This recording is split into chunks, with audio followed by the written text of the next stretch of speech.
Hello and welcome to tonight's podcast. I've got a very special guest for you today. He is a man that made the flat cap even cooler than Peaky Blinders did. It is Winter's SEO. Hi, thanks for having me. It's great to have you here. I've been a fan of the channel for a long time and I've got lots of questions to ask you. Hopefully some of them not too silly, but some of them will definitely be silly. Silly is good. We like silly. Silly's lovely. The game's silly. Let's be silly. Well, yes. I think that's something I definitely want to get into you about is this split, the divide between serious and silly and which side of it that we should be on. But first of all, I want to say congratulations to you on winning another thing. I was lucky to be present to see you win it. I believe you called it the second place championship at King of the North. Is that right? I am. You don't want to just go on and on and on about all the accolades because it would take a long time. But this year I am the second place King of the North 2026 champion. Yeah. Took your with Emperor's Children. Undefeated. Yeah. Well, there was a struggle at the start. There was a struggle at the start with the Emperor's Children. Okay, I'm not going to lie. There might have been a period when I lost 11 games in a row with them because I refused to do the triple demon prince. The Codex is so tiny. It's like one list. And I was trying to do it with just legionaries and legionaries and legionaries. It turns out you can't do it with just legionaries. You need to have demons. And now I've got lots of demons, as well as the Emperor's Children, who are still sort of Emperor's Children. And now it gets scary. It gets quite scary. Yeah. And the power jump is quite surprising. And it turns out that when you fall to the dark side of the Force and let lots of demons in your life, you'll never lose a game. The triple demon is scary. I think it's you were definitely playing it on hard mode without any demon princes. Yeah. Well, that's something that you've done before. You're known for not chasing the meta, so to speak. Well, do you chase the meta? Are you a meta chaser? I try not to be. I mean, I was talking the other week to somebody about this when Pantheon of Woe came out. So everyone at my club was like, "Oh God, we're not going to play you because it's going to be like 5 Catan." And I'm like, "No, I'm not doing that." I said, "I've been playing the game a long time. I still class myself as being learning the game. So I would rather get beat off a good player and learn something than win with a skew list." Yeah. So that's where I'm at. But I love playing against Emperor's Children. I have played against a triple demon list, and that was a bit challenging and got my arse kicked. But overall, I think the faction's a lot of fun. Like for both players, they feel like really fun games for me. Yeah, for something that's got half a codex, it still works. Yeah, because like when the World Eaters Codex came out at the end of the 9th edition, it was still half a codex. They're doing this half a codex thing. They're releasing a new faction. It's half the faction. The reason why they do that is to make sure that everyone who's getting the new faction gets everything in the Codex. And I'm actually at the end of the Emperor's Children project now. I've got everything from it except for a Sorcerer and a Helldrake because I'm not doing that number of panels. Helldrakes are pain on toast. Yeah. Stay away from Helldrakes. So my project, the Emperor's Children, is done now until the Devilers come out, and then I need to buy a few of them. But they're done. It's done now, and it's half a codex, so it is hard mode. It's a sales tactic, and it works. And then next time when they release Emperor's Children 2.0, which is really 1.0, and put loads of other things in it, then we hoover up all that stuff as well. They did it with Votan, they did it with Sisters. It's what they do. They seem to know what they're doing because the sales seem to be good. So it's a tried and tested tactic. Yeah, definitely, and it doesn't. Like you said, you can still work out a list that you can play with. You haven't got as much variety and choice as you have in a more rounded codex, but you can still have some fun with it, can't you? Yeah, it's just new, shiny. It's definitely Emperor's Children have definitely been my favorite faction in the last year. Just trying to get them to work, and they're just new and shiny.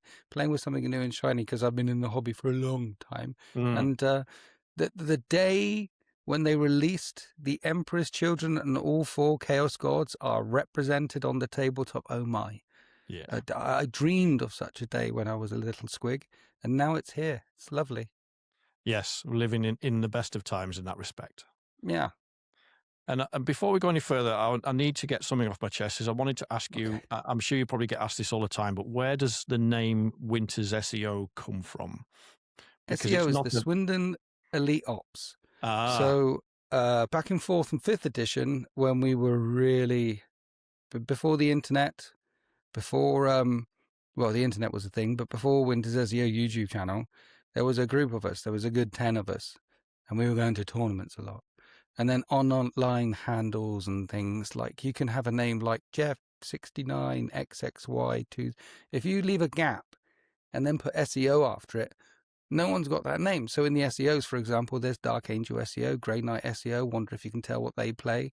But other people like Phoenix SEO, Fury SEO. There was a bunch of us, and we all played online, and we all did the sweaty thing and did loads of tournaments back and forth in 5th edition. It was fun. And yeah, back at the start of the channel, there was still a few SEOs playing on the channel back then, back when I didn't show my face. But it's a hangover from then. And the Winters part, Band of Brothers. Oh, fantastic. I had to pick a name. And Yeah. it's just Band of Brothers, one of the greatest TV shows of all time. That, Firefly, there's a few TV shows up there, and that's one of them. Yeah, 100%. So you mentioned Firefly there. You excited about this animation then? The I reboot? was when they said reboot, but now it's an animation. And I'm like, really? I'm not sure now. They could have just done like old Firefly, like 20 years after the thing. Like the Dread movie. I'm waiting for Carl Urban's old Dread. You don't have to just yeah, Firefly 20 years on. That's a whole thing. But animation, we'll see. I'm not a big animation person. The animation's going to be really good, like Blue Eyed Samurai or something like that. Oh, yeah. Watch it. Yeah.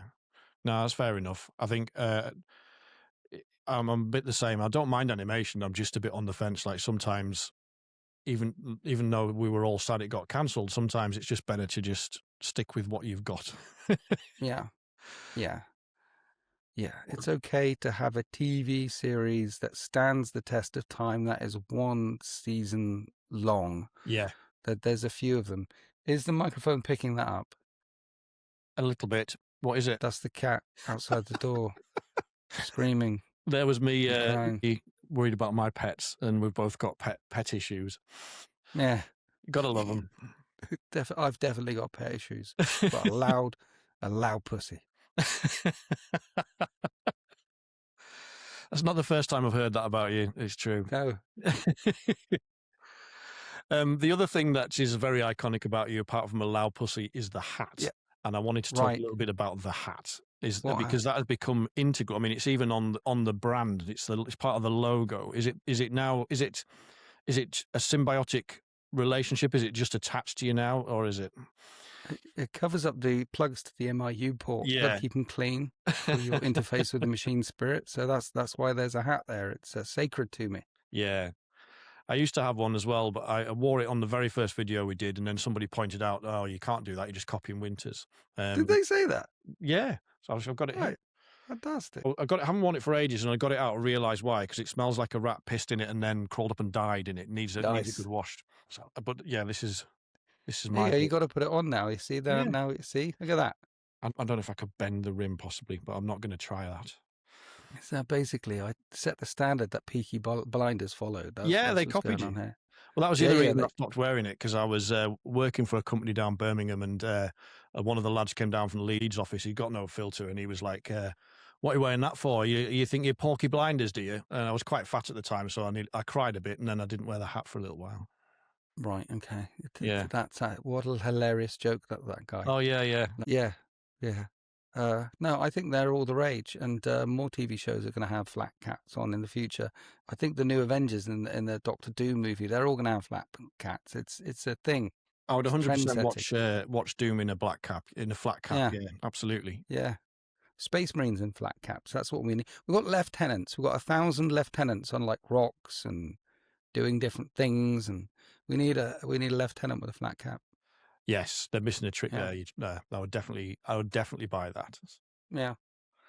And in terms of speaking of factions, another one of your favourites, apart from the Glorious 13th, is Necrons. I saw them on your channel just this week. Actually, I think you recorded a video. You put out a video with Sultan against Sisters. Yes, fantastic. 3,000 points. Sisters versus Necrons came down to the last dice roll. Aren't the game? What do you think? Games that come down to the last dice roll, best games. Always the best games. Yeah. Yeah, yes. My favourites are always the closer games anyway, like the tight ones, but anything that comes down to last dice roll is god tier as far as I'm concerned. Yeah. I want more Warhammer more often. So if you play the more of a game, more, Yeah. then it's better. And more is all the way down to the very last dice roll. So yeah, glorious game. That love the Necrons. Necrons feel like Necrons in 10th edition with the I was, get back up stuff, with the wounding thing. They feel Necron-y.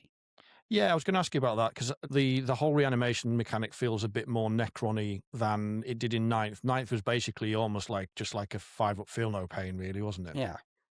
Yeah, the fact that they actually reanimate and come back together reminds me of the old "we'll be back" rule. I'll be back. That rule when they were first launched and had nothing to do with Terminator whatsoever, just like the Tyrannids and Gene Stealers have got nothing to do with Aliens, completely original IP. They'll take you to court if you say any otherwise.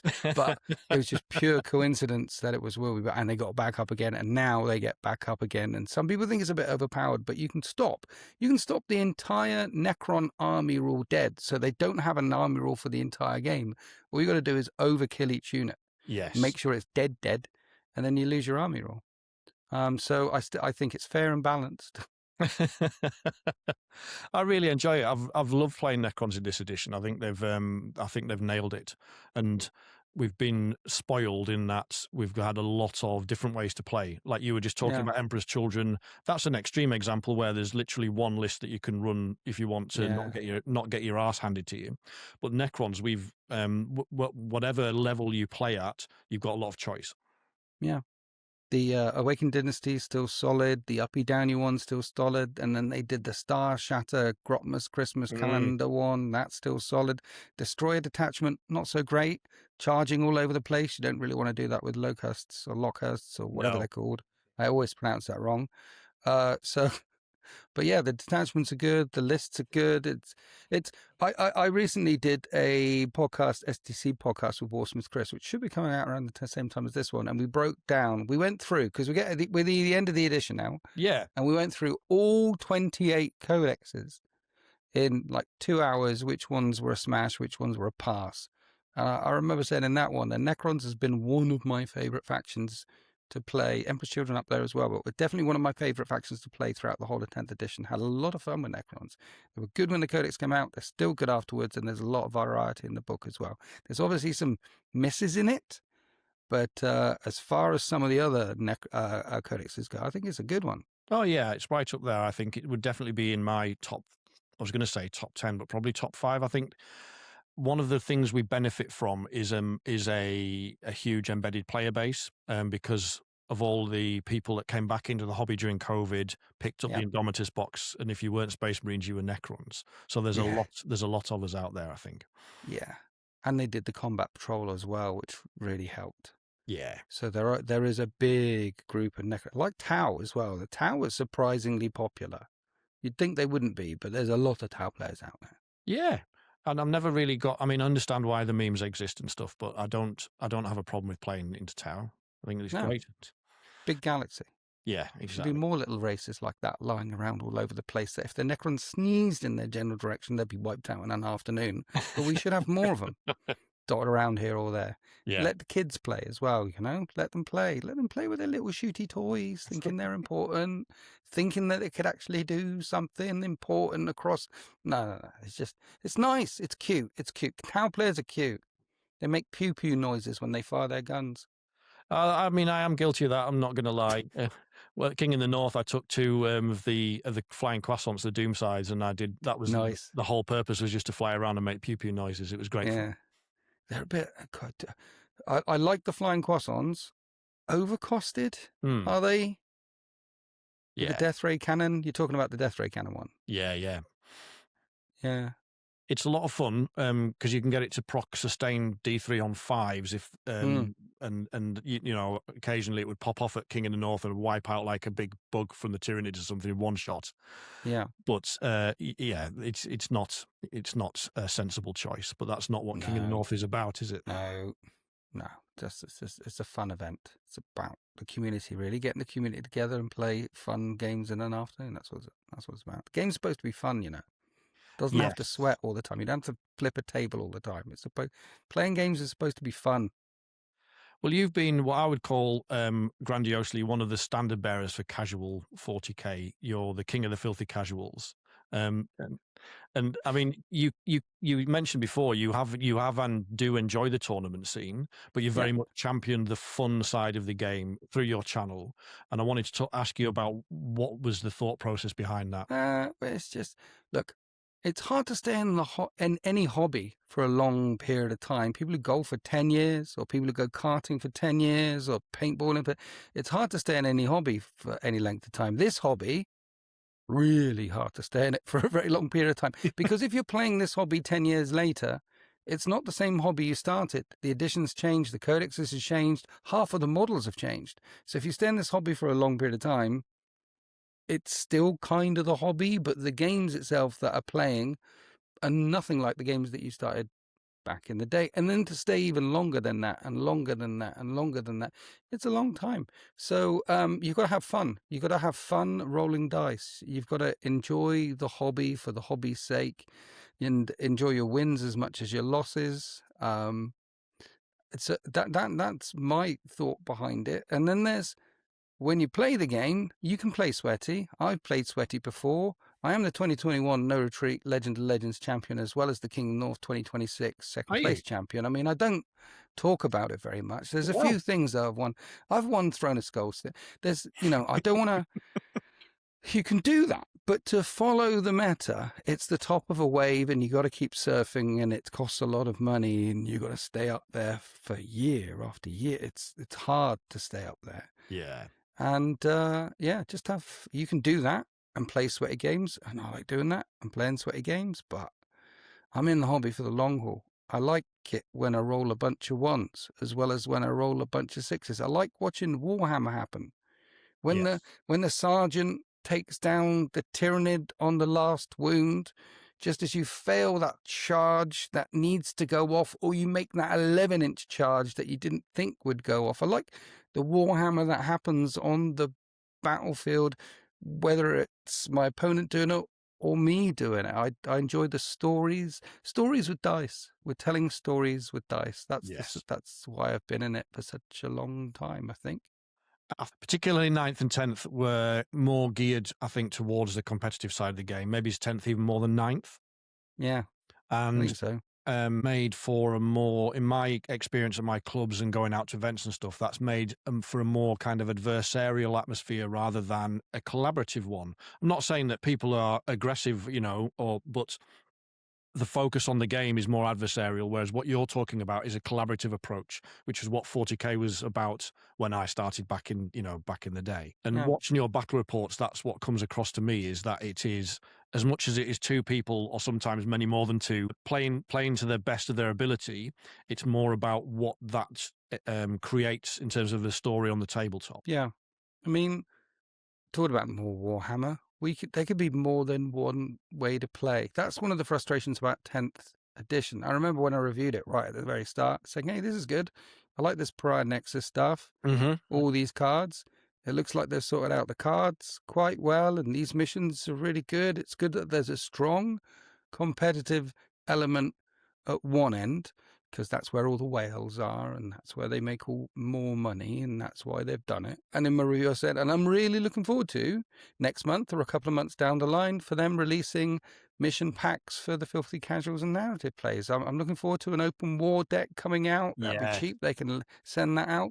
Or OG Maelstrom of War deck, just no primaries, just secondaries, send that out. I said that at the very start of the edition, and we didn't get any of it. No. So it could be more than one way to play. And yeah, it does seem that they've forgot about that, but they've kind of remembered based on I think backlash is a strong word, but I think the community has made its feelings clear, because we've got an awful lot of nice kind of narrative stuff at the end there with the 500 worlds and the Maelstrom. Yeah. There's some pretty cool stories to be told in there. Some nice that Maelstrom book with the big campaign and the stickers and stuff. It's like being a kid again. It's great. Yeah. It's also the law of diminishing returns. If you focus solely on competitive play at one end, then that does put off new players. So not all, but a certain percentage of new players will get into the hobby. They'll try the hobby and they'll be like, Why points? I'm trying to get points. You're trying to get points. That's the game, is it? I just want to shoot you, or I just want to hold this objective down, or I want to do an attack.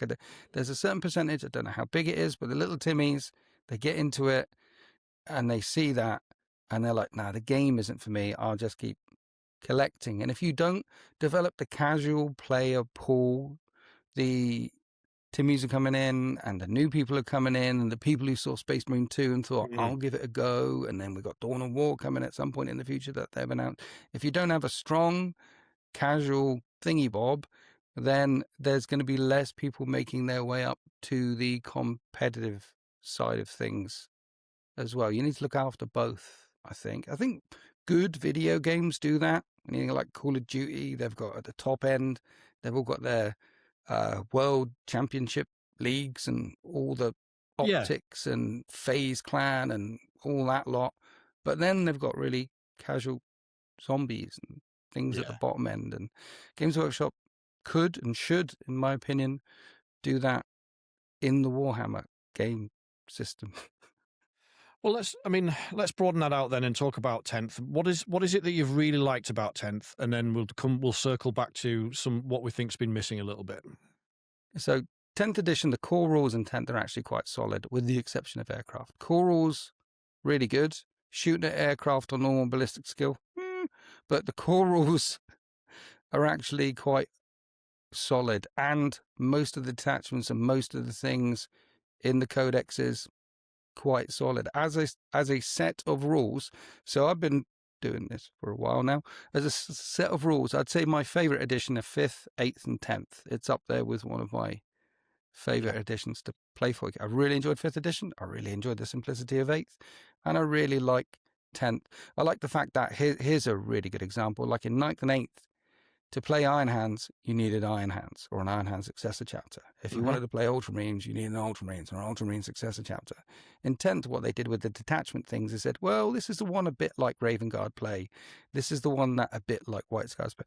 But Ultramarines can do it too, or other things can do it too. You don't have to have a particular color Space Marine or color Necrons or color whatever it is to play that particular detachment. Just certain sub-factions lean certain ways. I think that thing, allowing anyone to play any way with their miniatures, again, more Warhammer, allowing more ways to play, was a big win. And the core stuff is a big win. It's a strong addition. I think so. I think there's been clearly a lot more investment, it felt like, in terms of, or a lot more resource put into removing some of that obfuscation from the rules, because they've been notoriously badly worded for quite well forever, really, in many cases. And the tournament scene, that's one of the positives from that, is that has driven that clarity, because they need it, because otherwise you just get nerds arguing in the face of poor volunteer tournament organizers about over a rule. So I think that's been great. I think the quarterly balance stuff has been really good for just keeping the game fresh as well. So yeah, there's the Grotmas calendars, they're good. Oh God, yeah. That here's some free detachments. That's good. Yeah, they've definitely kept up with it more than they ever done before. It's nice. Yeah, and long may that continue. I think in terms of stuff I don't like, I would like to see points costs come back for war gear, optional war gear. I can understand why they've done it, but writing an army list that comes to 1,980 points or something really still grinds my gears. Yeah, I think, I mean, yeah. A casual player, a narrative player will tell you that this edition, there's been some flavor removed for simplicity's sake. Yeah. And that's one of the examples where flavor has been removed for simplicity's sake. Another example is there's no psychic phase. Yeah. The only faction that properly has a psychic phase is the Thousand Suns. And so the Tyranids and the Grey Knights and the Eldar, which were the other 4 major psychic factions, don't feel very psychic anymore, which has also removed some flavor. Yeah. So, some more variability in I don't know if they're going to go back that way with war gear. because it's if you want that, that's all in Heresy. That's still there in Heresy. You can Yes. still do that, and that's the other power armor game. Maybe in 11th, if I had to guess, they might allow us to bring units of 6 or 7 or 8 little guys running around, like add 10 points for another Space Marine, or add, maybe that will happen. That would be enough. Another area I think that was negatively impacted by the focus on competitive play was terrain in this edition. And I'm hearing lots of positive rumours and gossip that GW is promising to make terrain great again. But this is something that's never stopped you.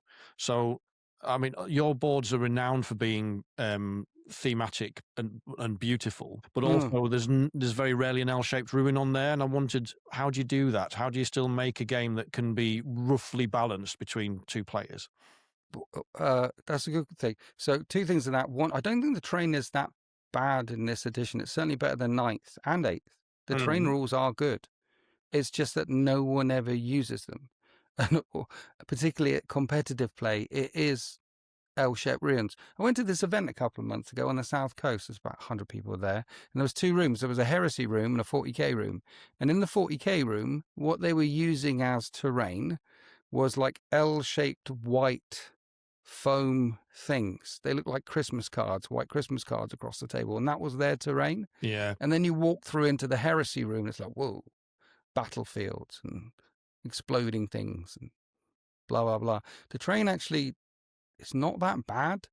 And so what I do is use other things other than L-shaped ruins. There's rules for enclosed buildings and mechanical structures and trees and craters, and it's all there. Right.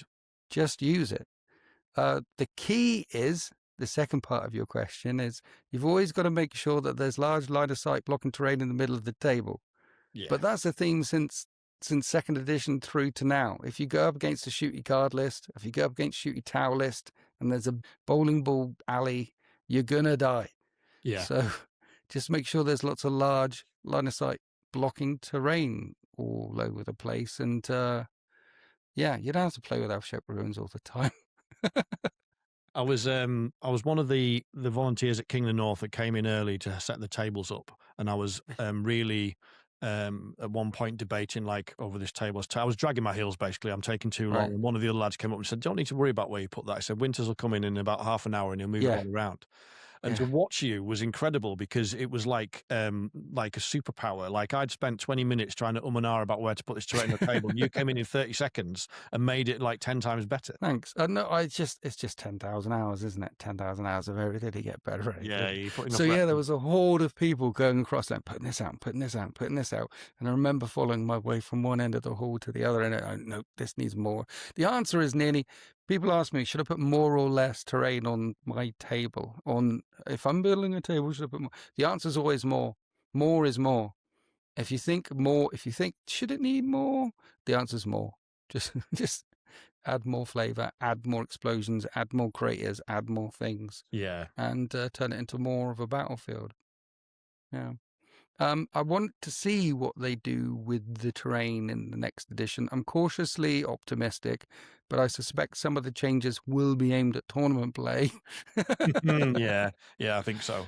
I'm just not sure. It would be nice if terrain, though, slowed people down again, had some other effects other than just... Because what terrain does is basically AP modifiers now. Yeah. But in the old days, it would slow, or it could have other rules. I think the only other piece of terrain that actually has rules in this edition is the plunging fire rule from the 2nd floor of ruins, which increases the AP. So they've done it in this edition. They could add a few more rules to it, which would be nice. Yeah, I miss those rules for craters and, like you were saying, forests and barricades and stuff like that. I think there is an opportunity to add it back in for the filthy casuals. You know, we don't always all want to play 40k the same way, and some people don't want to play competitive 40k at all. So having those options would be good. As much as you say you're cautiously optimistic, I'm not sure that GW making those changes for the competitive scene will have any difference, because it's fairly wedded to its L shapes now. Yeah. I would like to think it would, but it'll have to be something pretty special and very compatible with that to make it happen. Yeah, regardless of what Games Workshop did, the competitive scene did the competitive. I mean, the game right now is you have these primaries that you try and hold, and then you're doing secondary actions and things, right?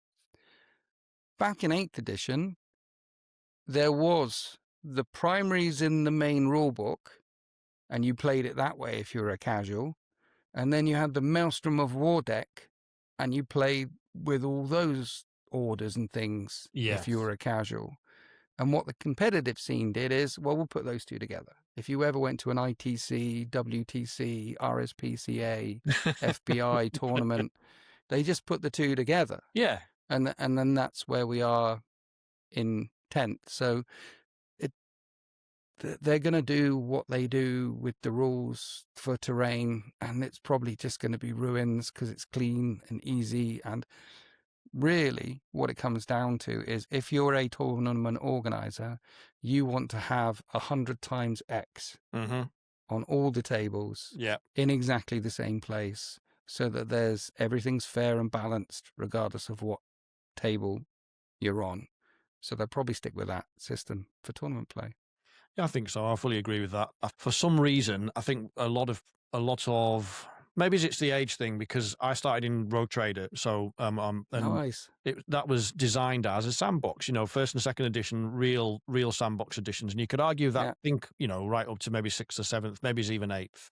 But these days I sound like an old man. I'm turning my dad. These days, newer My players, days. if it's not in the rule book, or then Yeah. they don't feel that they have that that capability to make those changes themselves. And I think therefore, if GW doesn't do it, that side of the game isn't going to grow.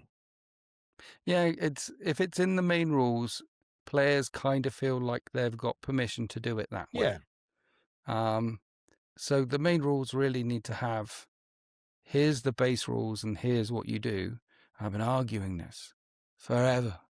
And then after the main rules, there just needs to be 2 pages, and it says tournament pack. And in it, so for example, if you and me throw down and play a game of 40k and we're not doing Pariah Nexus, Leviathan, whatever, we're just playing a game. We decide it's win-loss if you do why can't you bring 6 tanks? Why can't you break the rule of 3? Particularly if you're new, or particularly if you're doing something narrative, why can't you do that? Why, when I'm running using Devastator Doctrine so I can run and shoot my heavy weapon, and I'm aiming through those trees, through that gap in a building, at a flyer in the distance, 40 inches away, do I hit it on a 3, re-rolling it because of Oath of Moment? Why is that a thing? That flyer should be harder to hit. So just 2 pages afterwards, tournament pack. And at the top it says, if you're playing tournaments, then you cannot take more than 3 data sheets of XYZ. If you're playing tournaments, the hit roll cannot go above or below +1 to hit or -1 to hit.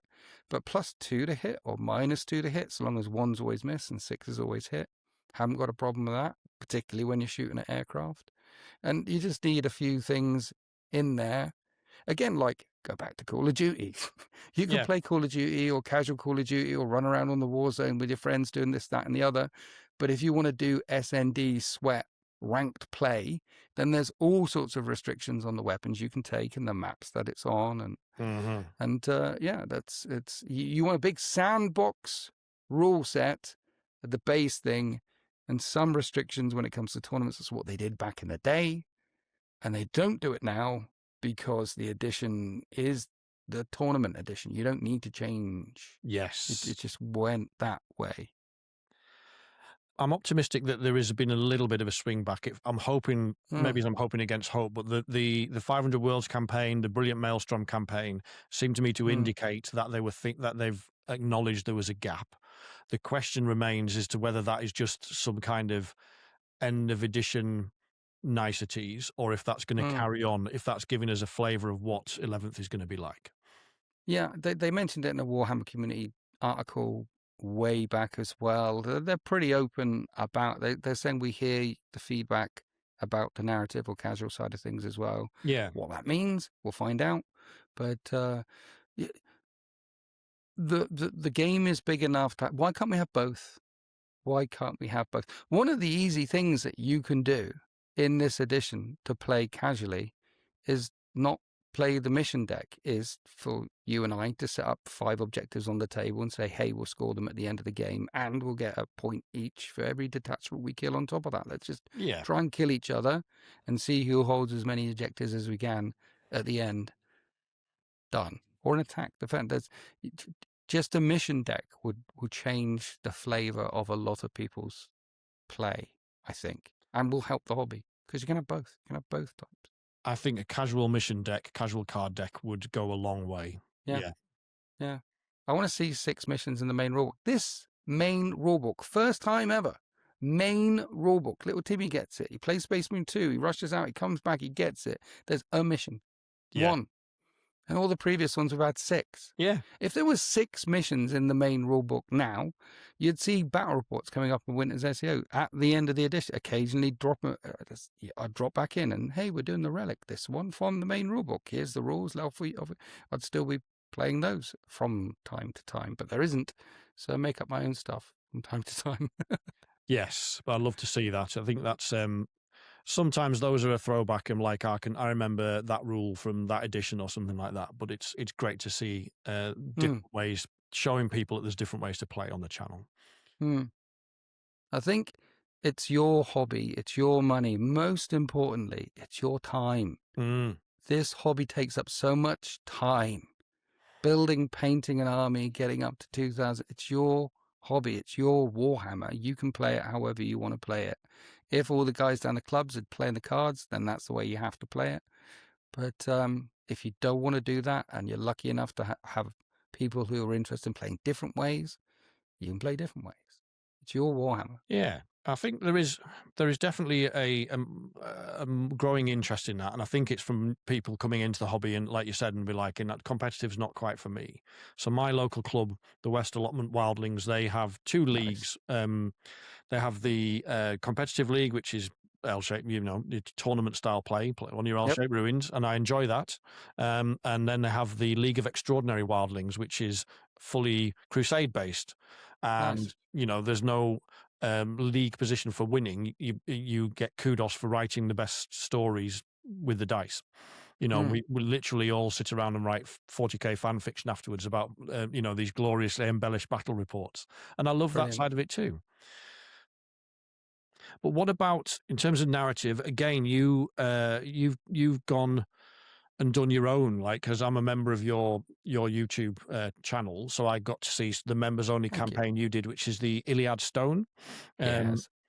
How do you feel about the official Crusade stuff? Does it not scratch that itch quite for you in terms of the narrative, or do you just not need it? I'm not sure it really. I mean, someone at Games Workshop said, hey, campaigns, D&D Critical Role is doing really well. Let's introduce that with a leveling up system. And think about casual players and narrative players is they're casual.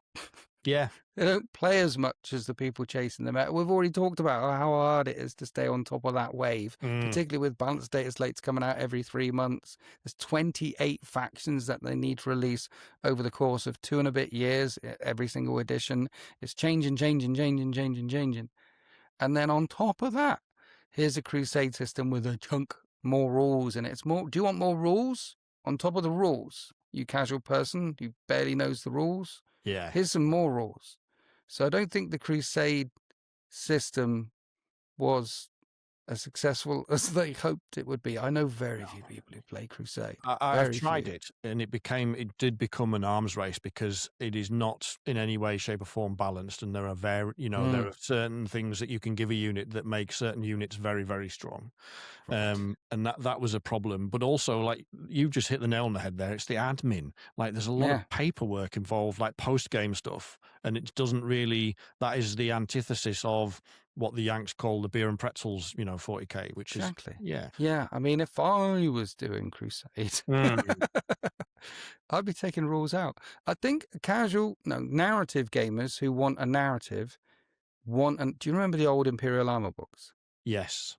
They want a nice book with lots of lore, lots of narrative in their narrative campaign with maps, Yeah. diagrams, and pictures, and a threat, and a location, and a protagonist, and an antagonist. They want a story. You want some story in your story-driven game. Yeah. And then when it comes down to the missions, that's when you can add a little bit of spice. Like, hey, you're fighting in a ship. This is 0G. This is what's going on. Or you're fighting in a warp storm. This is what's Yes. going on. Or you're fighting on this battlefield and it's being shelled while you're fighting all the way through it. This is what's going on.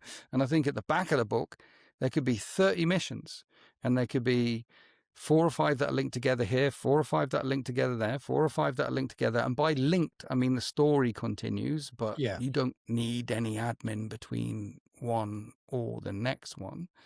And just story. And they could have combat patrol size missions, skirmish patrol size missions, up to 4,000 point apocalypse size missions, and a little rule section in there if you do want to have an upgrade system for characters. Yeah. But completely random and completely balanced, like an extra toughness, extra wound, extra relic weapon, something like that. Just a little thing on just your characters, on your key guys if they survive. But yeah, we want story, we want mission, we want maps, we want pictures, and we want cool missions. I want to know what it's like to fight on an ice world with a blizzard coming in. That's mission 2, because we've dug our way out of the caves and now we're on the surface and the orcs are coming across the frozen tundra. Yes. That's what you want in a narrative campaign, not bookkeeping. Yeah. 100%. Yeah. It's the whole purpose of it is add those layers and layers of flavor without without the admin, please, GW. I mean, the other casual aspect which nobody seems to play is combat patrol, which is, it's like, I don't know if you play Sigmar. I don't play Sigmar, but a lot of my pals have been raving about Spearhead, which is their version of Combat Patrol. Said it's really good fun. It's dead easy to pick up. But Combat Patrol as a game format for 40k doesn't seem to have got off the ground. Yeah, I don't think a lot of people play Crusade, and not a lot of people play Combat Patrol as well. I do hear from the Crusade lot. I do hear from the Combat Patrol lot, but the numbers are small. However, the stuff that I hear from the Crusade lot, the Combat Patrol lot, there are a few people I know who do play it. They say it's very good. 40k Combat Patrol apparently is a lot of fun. And each Combat Patrol has its own detachment. Yeah. And each Combat Patrol, they have their own missions, like kill the enemy warlord could be the mission, and that's it, Combat Patrol stuff. So, yeah, I do know a good 4 or 5 people, and in the Discord, people messaging me. There seems to be a small but happy Combat Patrol group of people, which is good, because when people start the hobby, they're probably starting at a Combat Patrol level. Yes. Or, hashtag just a Combat Patrol. I'm only going to get a Combat Patrol. Just a Combat. I'm not going to get any more. Just a Combat Patrol. Yeah. Yeah, definitely. Yeah. And so it begins. Then you end up with all this. Yeah. Yes. And then by the end of the year, you got 10,000 points in Necrons. You're like, how did I get here? Yeah, I think the Combat Patrol thing is, and also it sells because a lot of the 2,000 point players are buying 2 Combat Patrols, or that's how you start collecting, right? I'm going to start collecting X faction, so I'll buy 2 of them, and then I'll add this. So I think the Combat Patrol thing seems to be working for them. I'm glad it's there. Yeah. But it could be more successful. But that's a whole other thing. Yeah, you need to give it a go. I think maybe it's also it kind of competes with boarding actions, and boarding actions is also quite a lot of fun. You need more stuff because you've got to have, the terrain and stuff. But if you are an established player, you've probably got all that kit. I've got two sets of the Tomb World terrain that you can run boarding actions on. Yeah, it's I haven't painted it yet. I'm not gonna. I can't. It's not a flex, but it does exist. Yeah. Spray silver, none oil the walls done. Yeah. That's the Necron way. Yes, us Necron players know all about none oil. Yes. I've stopped using it, to be honest, because they changed and again I sound like my dad, but when they changed the recipe I found it was a bit shiny. Right. But I'm using the one from our Lord and Saviour Duncan, the Tooth in Coats version, which is basically like old null oil. It's brilliant. Yeah, and Agrax shade and things like that. Yeah. They just they're going to change the paints again. They're building their own. Citadel get their paints games from another third-party Mhm. thing, but they're currently building a whole big painting factory at Willow Yes. Road, so they're Yeah. going to be making their own paints, which means your blues are going to be slightly different. Everything's going to be slightly different again. Yeah. We'll all be like Mad Max. We're all going to be fighting over the last, Yeah. I the say it's a hard last stop pot of because lead belcher. Yeah. exactly, lead belcher. Oh, I mean, lead belcher, liquid skill lead belcher, as far Yeah. as I'm concerned. Our Yeah. world would be completely different without lead belcher. But yeah, like I said, the hobby changes. Not only does the game change, but the paints, everything changes in this hobby.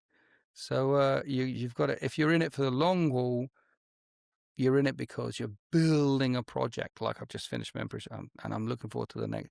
And you stick your head above the parapet every couple of years. Like, where are we now? Right, let's go. Yeah. Let's try this out. Yeah. The only constant is change, and it does. Yes.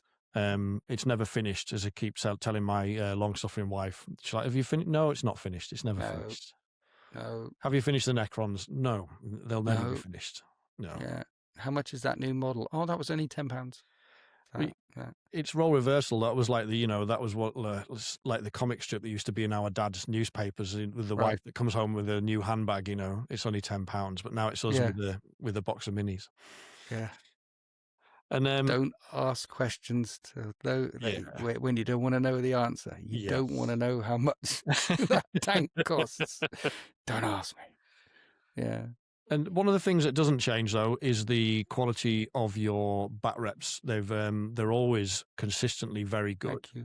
And what have you learned from that process in the past few years? Because you are one of the biggest channels, probably one of the biggest bat rep channels on YouTube now.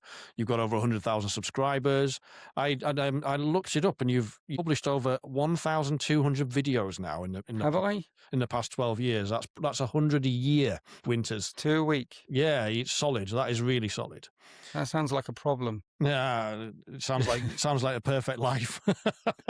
It sounds like they're not all battle reports. There's some tutorials, and reviews, and other things on there. Yeah. What have I learned? Yeah, what makes a good bat rep? What have you learned? Comfortable shoes. No, seriously, I have some indoor shoes. They're very comfortable. Yeah. You need the comfortable shoes. Good lighting. It's always good lighting. You need some good lighting. Have fun. It's supposed to be fun. So many people just want to win, but you don't go to the park and kick around a football with your mates to win. You don't play Monopoly to have fun. You got to have fun losing as well as winning.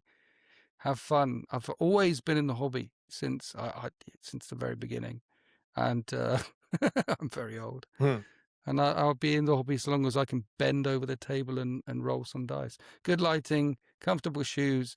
No, seriously though, I enjoyed the process. I found out a good few years ago that I actually enjoy making content as well, which comes a second hobby on top of the hobby. I enjoy sharing my hobby with people.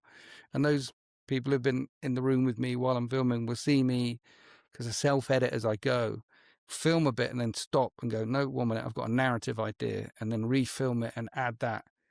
Not the tank blew up and he died, but a chunk of shrapnel hit the guy in the side of the head and knocked him over. So I often find myself, no, not often, but 10% of the time, 20% of the time while I'm filming a battle rep, coming up with a different idea and a different way of expressing a point of view as I'm making it, to add more story, add more flavor. Because sharing the game with other people in the best possible way I can tell the difference between a good video and a bad video, and I enjoy making the videos too, as well as playing the game. From a much lower level, if you like, I found that to be the same as well. Is that, and the community that you can kind of build around that is very nice. Yeah, the community is so good. So, I mean, you've been to a few things now, and you've met them, and there's Brap and a few others in there that we won't talk about. But generally speaking, the community is a really nice, welcoming thing, and people.